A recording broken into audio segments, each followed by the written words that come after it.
Hello everyone, today we are unboxing Opera Magna, a new Eurogame by Ludus Magnus Studio.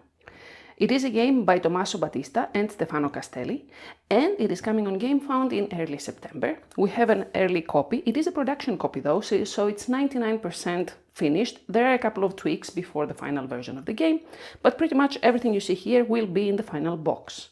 Before we open the box, some very important information about the campaign though, because it's going to be an express campaign, which means that delivery will start very early. I think early October, late September is the plan, and they have a plan to offer free shipping in UK, US and Europe. So keep that in mind if you're interested about the game. To check out the campaign, I will put the link in the description below and in the first comment as always. So if you want to take advantage of that, go check it out. With that being said, let's take a look at what's in the box. First off, we have the rulebook. It's quite a small rulebook. It seems to be a simple game. I have taken a look already because I want to explain how the components work and give you some more information than you would get about an unboxing if I didn't know what's in the box. So we have some introduction to the game and the theme, which is the construction of the Cathedral of Santa Maria del Fiore in Florence, Italy. Some historical information, I believe, is here, and there are some in the end as well. A component list, the setup of the game, which is simpler than it looks, and of course the game flow, which is 2, 4, 6 pages. Yeah, it's not too much. I didn't have any issue understanding what's happening within the game, and the concept is that we are merchants bringing materials from around Europe, refining them and building the cathedral. Whoever does that best within the span of 9 rounds wins the game and gets more points and wins the game. And that's how you get victory points here at the end. Then we have a small appendix here with some information about the tokens I see here, which have requirements, I think, that you need to fulfill to get points, and building cards, which are the buildings you construct to get more points. Next up, we have the 3 city boards. You can see here that they have a slot at the back. I don't know if it's visible here, because we will be sliding trade cards on top and at the bottom, so there is space for the cards to slide underneath. And we have 3 of them. Beautiful artwork, as you can see here. Let's take a closer look. 1, 2, and 3. Okay, and during the game we place meeples on these 2 locations in each of the city boards, affecting, I believe, the price of what we are, the resources we need to pay and the resources we gain throughout our turn. So there are cards at the top and cards at the bottom that provide cost and rewards, I think, throughout the game. So there is that. Then we have the 4 player boards, which are called shop boards here. These as well have an indentation here. I don't know if it's visible at the back, because we will be sliding building cards on the 2 sides. We have trackers for the various resources, which can be of 2 types. 4 different types, but I mean there are raw resources and refined resources, and they work in different ways. Here we go. And as we construct buildings throughout the game, we slide the cards underneath to gain rewards. Some are ongoing, some are one-time effects, I think, some are discounts for the various resources. And there is 1, 2, each one has a different color and different artwork. This one is upside down. And here we have it. I'm not sure if they are asymmetrical. I don't think there is any mention of that in the rulebook. Then we have some tokens here, which I will punch very fast. These are the city power tokens. There is 6 of them, and 1 of them is placed on top of each of the city boards. They don't have a back and a forth. I think there is 1 for each city, and you get to choose 1 for each game for each city board, and they are bonuses that the player can take if they take action on that city board, I believe.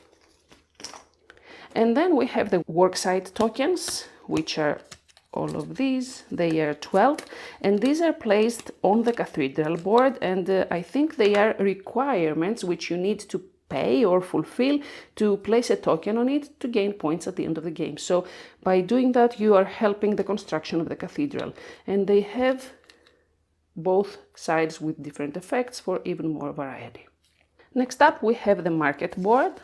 here, which provides a space to count points throughout the game, because you gain some throughout the game and then you also gain at the end. And then this is a space for decks of cards, trade cards, and I'm pretty sure that you place decks of cards here, and as soon as all these decks run out, you basically have reached the end of the 9th round and the game ends.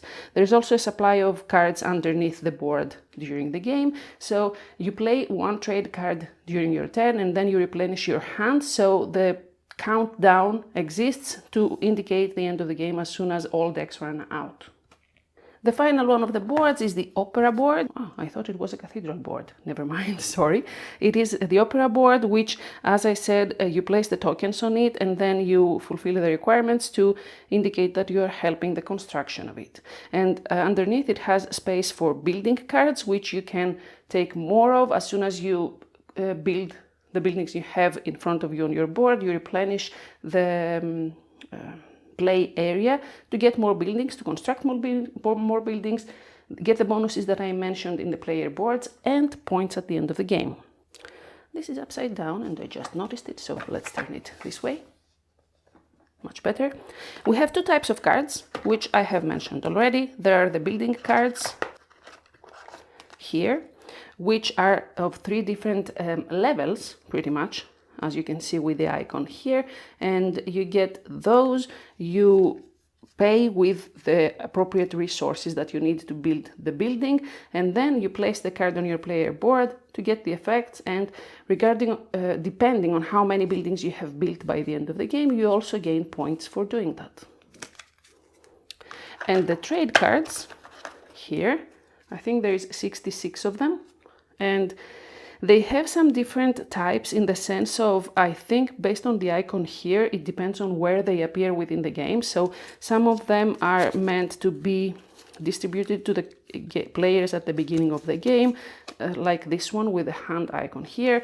Others are placed in different boards in the main area of the game. So yeah, they have this icon to distinguish between the different types of trade cards, but they all function in the same way. They have a top half and the bottom half, so depending on how you place the card is placed in a city board, it works a bit differently.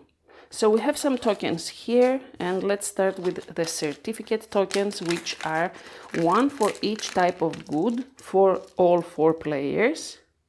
So I'll choose some of them to show you how they work. You can take a closer look. Now I have one of those. There's a green and a blue. And then we have a bunch of tokens here that come in the 4-player colors.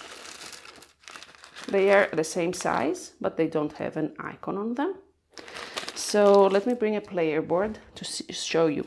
This is a double-layered player board, so it has spaces for the tokens. Let's assume that these are all the same color.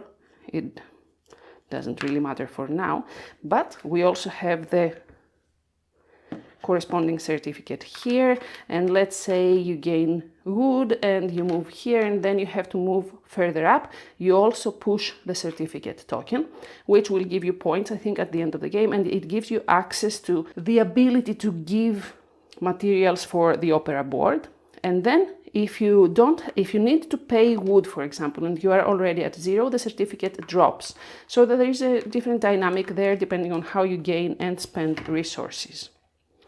Then we have the point markers for all 4 characters. As you can see, they match the artwork and the color on the player boards. And finally, we have the meeples, which are used to go on the city boards. And they seem to have different colors, but also different types. Not all blue are the same, or all green are the same, which is interesting. So let's get a closer look here. He's upside down. There we go. Front and back. And that's it. That's all the components within Opera Magna. We have some tokens here left over. And it seems to be quite a simple game. It has a good rulebook as far as I was able to see so far. And again, it comes on GameFound in early September. Express crowdfunding, which means you'll get the game very fast. late September or early October the deliveries will start.